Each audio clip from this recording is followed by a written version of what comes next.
இப்போ நான் பாருங்கள், நம்ம என்ன ஒரு குட்டி விளாக் தான் பார்க்க போகிறோம். நம்ம இப்போ எங்கே வந்திருக்கோம்னா ஐசோஸ் தான் வந்திருக்கோம். அங்கே ட்ரெஸ் எடுக்க வந்துருந்தோம். இந்த கலர் நல்லாவே இல்லை. கடைசி ஒரு கடை பார்த்தோம், செம்மையாகவே இருந்துச்சு.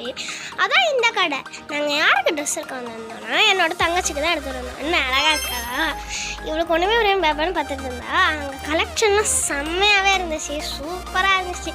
அப்படியே வியந்தே போயிட்டோம். அதுக்கப்புறம் அவளுக்கு ட்ரெஸ்ஸெல்லாம் பார்த்துட்டு இருந்தோம் உள்ள உட்காந்துட்டு. அதுக்கப்புறம் ட்ரெஸ் எடுத்தோடனே வெளில வந்துட்டோம்.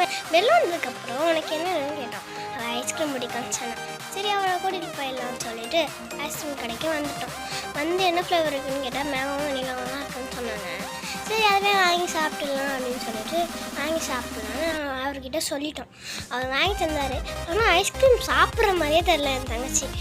அவள் பட்டன் முடிச்சுட்டு இருந்தான்னா ஐஸ்கிரீம் செம்ம டேஸ்ட்டாக இருந்துச்சு. அதுக்கப்புறம் கேட்கிட்ட நாங்கள் வீட்டுக்கு கிளம்பிட்டோம். அதுக்கப்புறம் ட்ரெஸ்ஸை போட சொன்னால் ஒரே அலப்பறம் பண்ணிகிட்டு இருந்தேன். எப்படியோ அந்த ட்ரெஸ்ஸை போட வச்சிட்டோம் கஷ்டப்பட்டு. அதுக்கப்புறம் வலையில் காமிச்சு என்ன வெறுப்படுத்திட்டு இருந்தா. அதுக்கப்புறம் ட்ரெஸ்ஸு புது ட்ரெஸ்ஸுன்னு சொல்லிட்டு குத்தாத்தெல்லாம் போட்டுட்டு இருந்தா.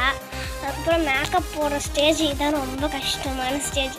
எப்படியோ அவரை பிடிச்சி மேக்கப் போடுறதுக்குள்ளே எபா தொல்லை பண்ணியிருக்காங்க. இப்போ நம்ம அந்த பர்த்டே செலிப்ரேஷன் வீடியோ பார்க்கலாமா?